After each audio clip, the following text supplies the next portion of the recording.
CGL 2020 का tier 2 का result आ गया। लोगों के मैसेज आने चालू हो गए जैसे ही मार्क्स कट ऑफ का मार्क्स जो आपका है वो रिलीज़ किया है, एसएससी ने राइट अप रिलीज़ किया है। तो लोग बेचैन हो गए कि हमें कौन सी पोस्ट मिलेगी कि नहीं मिलेगी। कट ऑफ कम गया है डेफिनेटली, लेकिन फिर भी बेचैनी आपके मन में है। तो ये वीडियो उसी के रिगार्डिंग है, सीजीएल 2020 का टीयर 2 का जो अभी आया है स्टेटस, उससे क्या उम्मीद लगाई जा सकती है उस पर ये तो जिसका भी सिलेक्शन पहले जिसका भी लिस्ट में नाम है आपका और जो भी कट ऑफ क्लियर की हो सभी को बधाई हो। चैनल पे आप लोग जो भी लोग जुड़े हुए हो, जो नए हो प्लीज़ कमेंट में लिखिएगा, जो लोग पुराने हो 18-19 देते आ रहे हो वो भी लिखिएगा कि क्या आपका लिस्ट में नाम है कि नहीं, कौन से लिस्ट में नाम है, लिस्ट 1, लिस्ट 2, लिस्ट 3, वो भी मेंशन करिएगा। थोड़ा उससे अच्छा लगता है यार। एसएससी में पहली बार जो चीज़ देखने को अच्छा लग रहा है काफ़ी लंबे समय के बाद, क्योंकि हमने काफ़ी लंबा टाइम गुजारा है इसमें, तो वो चीज़ है वो कट ऑफ का कम जाना। पिछले कुछ सालों से जो कट ऑफ ने आसमान छुआ था, जिसकी वजह से हर एक एस्पिरेंट जो तैयारी कर रहा था, जो एवरेज एस्पिरेंट था, बहुत सारे लोगों ने तो क्विट कर दिया यहाँ से कट ऑफ को देख करके। खासकर जब सीजीएल 19 का मामला हुआ तो लोगों का भरोसा ही उठ गया और कई लोगों ने इससे अपना हाथ ही वो कर लिया, खड़े कर लिए और लोगों ने पढ़ाई छोड़ दी इसको देख करके, पता नहीं अब होगा कि नहीं होगा। लेकिन एक अच्छी चीज़ जो हुई है वो लगाम लगी है कट ऑफ पर आपका, राइट। और कट ऑफ कम जाने से क्या होता है कि जो एवरेज कैंडिडेट होता है उसके अंदर भी भरोसा बनता है, क्योंकि अगर कोई कैंडिडेट फ्रेश आता है आपका, मैं कट ऑफ पे बात कर रहा हूँ आपका, तो वो पहले कट ऑफ देखता है लास्ट ईयर का और वो देख करके हैरान हो जाता है सीजीएल 19 में क्या हुआ था, जो दिए हैं वो ये जानते हैं। तो ये अच्छी चीज़ है यार कि प्लीज़ कि कट ऑफ कम जा रही है और जाना भी चाहिए। जो ज़रूरतमंद है उनकी नौकरी लगनी चाहिए। मेरा मेन मोटिव यही रहता है कि कम से कम जो फ्रेश कैंडिडेट है उनका होना चाहिए। एक लोगों के दिमाग में सवाल रहता है, जो लोग नए मुझे सुनते हैं कि यार अभी टीयर 2 का वो ही नहीं आया, स्टेटस नहीं आया आपका, मतलब मार्क्स ही रिलीज़ नहीं हुए लोगों के, बस अभी कट ऑफ का लिस्ट आया है आपका और अभी से आप क्या ये प्रेडिक्ट कर पाते हो कि क्या कौन सी पोस्ट मिलेगी नहीं मिलेगी? ऐसे कैसे अंदाज़ा लगा सकते हो आप? या फिर जो अंदाज़ा लगाया जाता है क्या ये सही भी रहता है लगाना आपका? और अभी तो टीयर 2 का बाद आपका 100 नंबर का रहता है मार्क्स का, टीयर 3 का रहता है, तो वो भी तो बहुत बड़ा इम्पैक्ट रहता है। कई कैंडिडेट उनके दिमाग में भी ये रहता है। तो देखो यार, ये चीज़ें आपको बता दिया जाए कि टीयर 3 का जो मार्क्स रहता है वो आपको पता ही है कि एवरेज बेस्ड रहता है आपका, लगभग लोगों के 60 नंबर 50 से 60 के बीच में वेरी करता है ये रेंज, राइट। तो अभी आप लगा सकते हो आइडिया कि आपके सिलेक्शन के चांसेस क्या है क्या नहीं, क्योंकि अभी टीयर 3 का कॉपी चेक होने में कम से कम 2 से 3 महीना लेगा एसएससी, क्योंकि जो लोग पास हुए हैं केवल उन्हीं की कॉपी चेक होगी। तो इसमें आपका टाइम काफ़ी वेस्ट हो जाता है। अगर आपको थोड़ा आइडिया लगता है कि हम आप इसके पास में हो तो आप उसी हिसाब से अपनी प्रिपरेशन आगे घंटे, तो इसलिए ये चीज़ सही रहता है अभी से कर पाना, राइट। टीयर 3 का रोल क्या है आपका? देखो टीयर 3 एक ऐसा एग्ज़ाम होता है आपका, क्योंकि जो 100 नंबर का बचा हुआ है वो आपको सीधा नॉर्थ से साउथ, साउथ से नॉर्थ ले आके पटक देगा।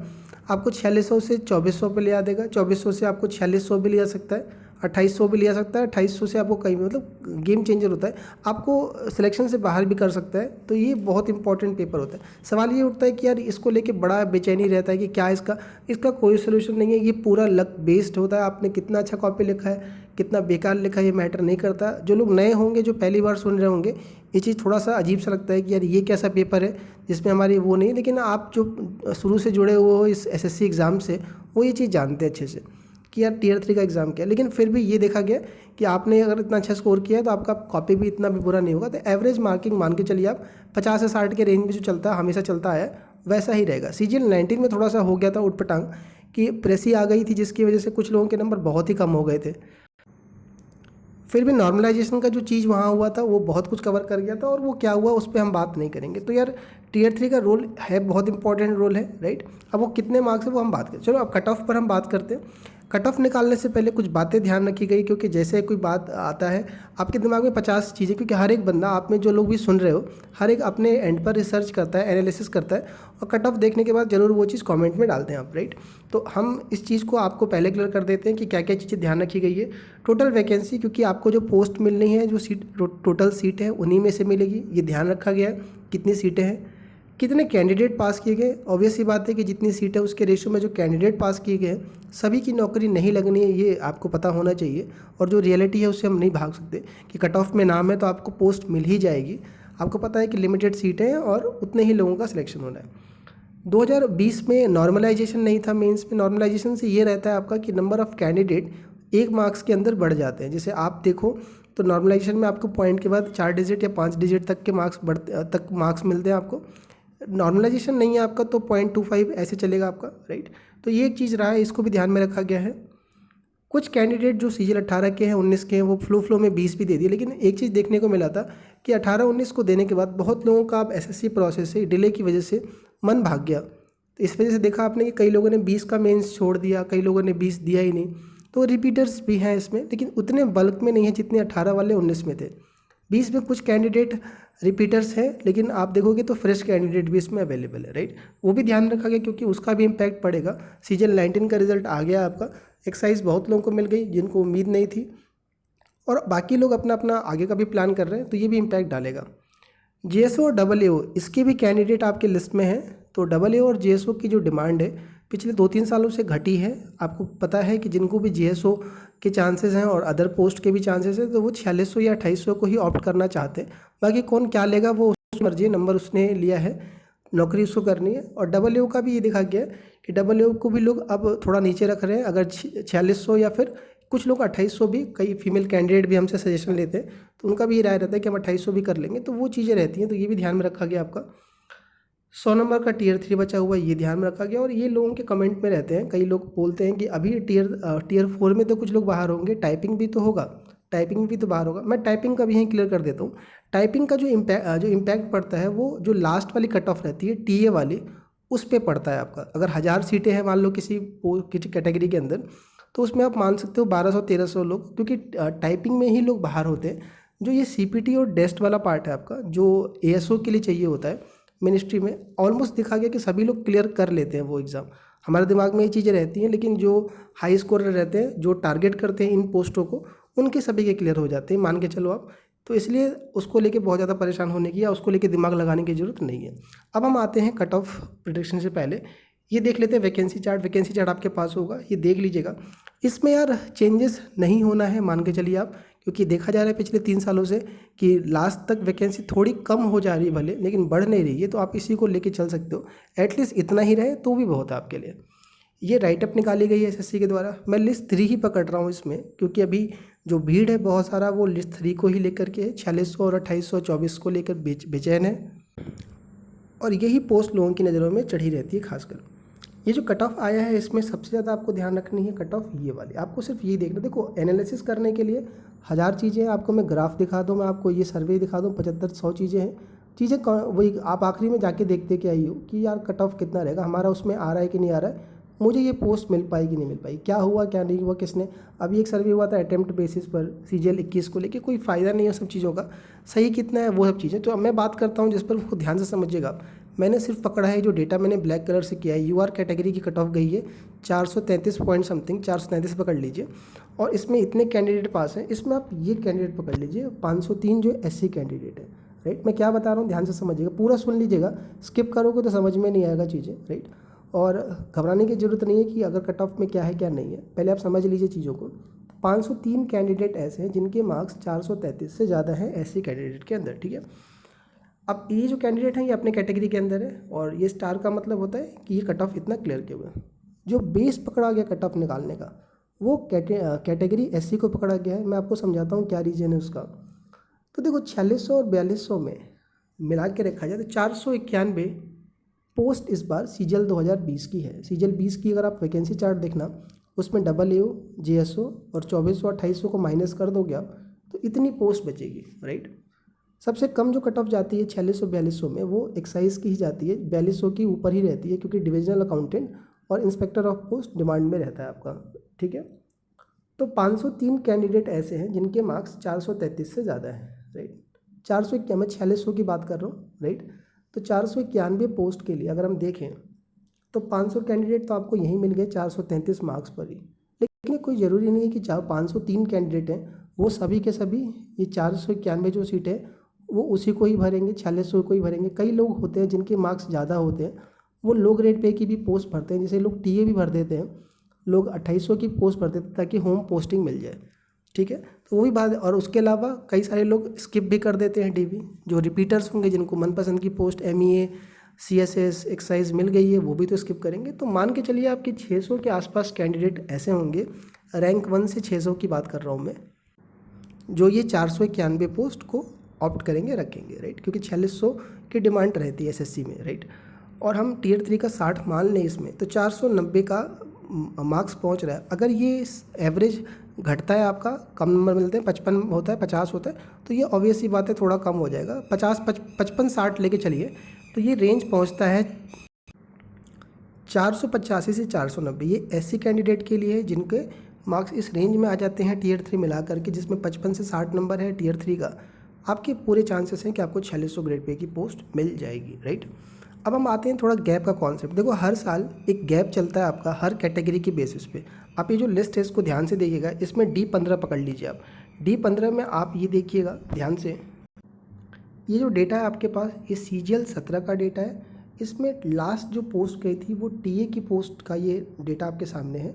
D15 कोड TA CBIC का है। इसमें आप कैटेगरी 1 मतलब होता है SC, और कैटेगरी 9 का मतलब है आपका UR कैटेगरी। इसके बीच का गैप देख लीजिएगा आप, राइट। तो आप ऑलमोस्ट 60 का डिफरेंस पाओगे, राइट, 2400 ग्रेड पे के अंदर, ठीक है। और अगर आप OBC और UR के बीच में देखोगे आप, तो लगभग 12 नंबर का गैप आपको दिखाई देता है।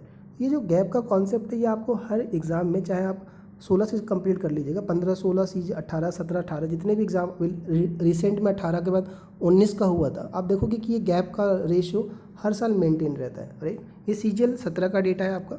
17 का लेने के पीछे 2 वजह था। पहला वजह है आपका जिसमें नंबर ऑफ़ वैकेंसी लगभग उतनी ही है जितनी आपकी अभी 20 की है। CGL 17 में आपका नॉर्मलाइजेशन नहीं था मेंस में। एक चीज़ था कि वहाँ पर थोड़ी चीटिंग का केस था, लेकिन फिर भी देने वाले तो कैंडिडेट ही थे आपके, राइट। तो पेपर कुछ जगह से आउट हुए थे, 50% था ऐसा, लेकिन हम मान के जो चल रहे हैं वो रेशियो कॉन्सेप्ट हर जगह सेम ही रहता है, उस पर हम बात कर रहे हैं। अब हम बात कर लेते हैं 4600 वाला गैप देख लेते हैं। आपने अभी देखा कि जो 2400 ग्रेड पे के बीच में गैप था वो SC और UR के बीच में 60 का था, और OBC और UR के बीच में 12 नंबर का गैप आपको देखने को मिला था। ये जो पोस्ट आपके सामने शो हो रहा है इसमें आप देख लीजिए B22 है एक्साइज का वो, और इसमें 488 ये है आपका, और यहाँ पर आपको मिल जाएगा पोस्ट नंबर 9 543, राइट। आपको लगभग यहाँ पर 25 नंबर का गैप देखने को मिलेगा, राइट, उसके बीच में SC के बीच में और UR के बीच में। और सेम टू सेम आपको यहाँ पर 15 नंबर का गैप मिल जाएगा OBC और UR के बीच में, राइट। ये गैप देखते चलिएगा, मैं आपको गैप समझा दूंगा आगे चल के फिर से। ये जो K वाली पोस्ट है आपका, K वाले को ध्यान से देखिएगा। K का मतलब होता है ये CGL 16 को लिया गया था। 16 को फिर से क्यों लिया है? क्योंकि 16 वाले में नॉर्मलाइजेशन नहीं था आपका। नॉर्मलाइजेशन नहीं होता है तो क्या फ़र्क पड़ता है कि नंबर ऑफ़ कैंडिडेट एक मार्क्स के अंदर थोड़े ज़्यादा होते हैं, ये ध्यान में रखने की ज़रूरत है आपको, राइट। तो अब हम बात कर लेते हैं नंबर ऑफ़ K वाली पोस्ट 114 ये है आप, सॉरी 488 कट ऑफ ये गई थी आपकी, और 540 ये गई थी आपकी, राइट। तो ये गैप आप देख सकते हो यहाँ पर कि 488 और 539 540 पकड़ लीजिए आप, तो 51 के आसपास का गैप आपको मिल जाएगा देखते हुए। और यहाँ पर आपको 10 नंबर का गैप दिख जाएगा OBC के बीच में और UR के बीच में, राइट। अब ये जो डेटा आपके सामने है वो TA का पोस्ट का डेटा है आपका, राइट, जहाँ पर फिर से आप वही गैप देखोगे कि जो Z है 458, और जो ये है, सॉरी Z कह रहा हूँ मैं आपको, ये जो Y वाली पोस्ट है आपका 462 है आपका, और जो आपका ये है वो 520 के आसपास है। लगभग आपको 60 नंबर का गैप यहाँ फिर से मिल जाएगा, राइट। और यहाँ पर आपको फिर से गैप जो दिख जाएगा वो लगभग दिख जाएगा OBC और उसके बीच में क्या नाम है UR के बीच में, वो दिख जाएगा आपको लगभग 14 नंबर का गैप दिख जाएगा, राइट। तो यार ये जो गैप का रेशियो है ये काम करता है लगभग हर एक एग्ज़ाम में, उसी को बेस बनाकर चला गया आपको।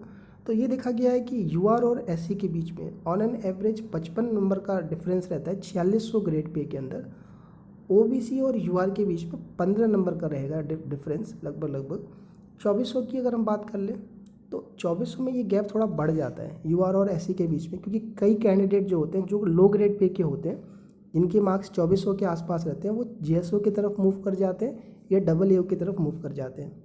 और OBC और UR के बीच में ये गैप थोड़ा सा 10 से 12 नंबर का गैप रह जाता है आपका। SC ST के बीच में जो हर एक पोस्ट में 4600 या फिर आप 2400 पकड़ लीजिए, तो हर एक पोस्ट के बीच में आपको 20 नंबर का गैप लगभग देखने को मिल जाएगा आपको, राइट। यार पोस्ट प्रेफरेंस के रिगार्डिंग कौन सी पोस्ट रख सकते हो आपके मार्क्स के हिसाब से क्या रहेगा, इसके रिगार्डिंग 2018 से ये सर्विस मैं प्रोवाइड करा रहा हूँ। 18 में लोगों ने लिया था, बहुत सारे लोगों को बेनिफिट हुआ था। बाकी आप जुड़ना चाहते हैं इस चीज़ से तो आप मैसेज कर सकते हो टेलीग्राम पे। अभी ये स्टार्ट नहीं किया जा रहा है, कुछ समय के बाद ये स्टार्ट होगा और ये बहुत जल्दी आपको एक पूरी PDF मिल जाएगी पूरा स्टेट वाइज वैकेंसी के साथ साथ। और मार्क्स आपके अभी आने में टाइम है, पूरी कोशिश रहेगी कि जो भी हेल्प हो पाएगा आपका मार्क्स के बेसिस पे वो हो पाएगा। तो आप टेलीग्राम ग्रुप का लिंक नीचे दिया हुआ है, उसको ज़रूर ज्वाइन कर लीजिएगा। 4600 ग्रेड पे का जो आपका कट ऑफ रह सकता है मेरे अकॉर्डिंग, ये जो गैप का रेशो है वो UR का 540 से 545 किस बेसिस पर बताया गया। जो मैंने आपको कट ऑफ बताया था SC का 485 से 490, इसमें 60 नंबर एग्जैक्ट प्लस करके आपको ये मिल जाएगा इसका कट ऑफ, राइट। 55 प्लस करके UR का मिल जाएगा, 60 नहीं 55 का ही रहेगा। मैंने बताया था आपको कि 4600 में ये रहेगा। OBC और इसके बीच में 15 का गैप रहेगा।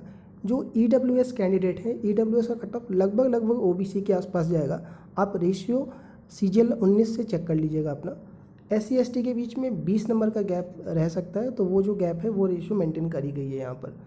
इसके बाद 4600 के बाद सीधा मूव किया गया है किस पे, 2400 पर, सबसे लास्ट एक पोस्ट लेने के लिए, जिससे कोई भी एक पोस्ट मिल जाए TACBIC कट ऑफ। तो ये गैप लगभग 15 नंबर रह सकता है कम से कम। आप देखोगे जा कर के तो CGL 19 वाले में ये गैप आपको 11 का मिलेगा लगभग। लेकिन CGL 19 में वही मैं कह रहा हूँ आपसे कि कुछ लोगों ने हाई ग्रेड पे की पोस्ट छोड़ करके, मतलब 4600 को 2800 को 4200 को छोड़ के लो ग्रेड पे की तरफ ही मूव किए थे। तो वो रीज़न था। दूसरा, नॉर्मलाइजेशन की वजह से नंबर ऑफ़ कैंडिडेट एक मार्क्स के अंदर ज़्यादा थे। तो आप ये मान के चलो कि इस बार लगभग 15 नंबर में जो 2400 और 2800 वाले हैं ये सिमट जाएंगे आपको। और ये लगभग कट ऑफ रह सकती है जो यहाँ लिखी हुई है स्क्रीन पर मेरे हिसाब से। रेशियो फिर से बता दूँ मैं आपको कि SC और UR के बीच में 60 नंबर का कट ऑफ गैप हो जाता है 2400 लो ग्रेड पे वाले में, और लगभग 12 नंबर का गैप रहता है OBC के बीच में और SC ST के बीच में 20 नंबर का गैप रहेगा आपका। 2800 की बता दूँ मैं आपको कि 2800 में आप जिस कैटेगरी के अंदर हो उसमें आप +5 नंबर कर लो, 5 से 6 नंबर या 7 नंबर आपके 2800 के चांसेस रहेंगे। लेकिन वही कह रहा हूँ कि लोग पोस्ट जो भरते हैं, होम प्रेफरेंस, ये सब चीज़ें हैं, तो मैटर कर जाता है कि 1-2 नंबर। बाकी आपकी क्या राय है, आपके खुद के रिसर्च होंगे, कमेंट सेक्शन में डालिएगा। जो बेस्ट हो पाया मैंने आपको दिया। AA और GSO का सेपरेट कल एक वीडियो में कर दूंगा मैं आपका। पोस्ट प्रेफरेंस के रिगार्डिंग कोई भी डाउट होगा तो आप करिएगा। कट ऑफ को इतना ज़्यादा सीरियस ना लीजिए, आपका कहीं आसपास भी है तो आप उम्मीद बनाए रखिए। अगर कट ऑफ से बहुत दूर है आपका तो तैयारी करिए आगे के लिए। अगर आपको लग रहा है कि यार इसमें भी मनपसंद की पोस्ट नहीं मिल रही है तो 21 वाले का मेंस आगे है, उस पर फोकस करिएगा।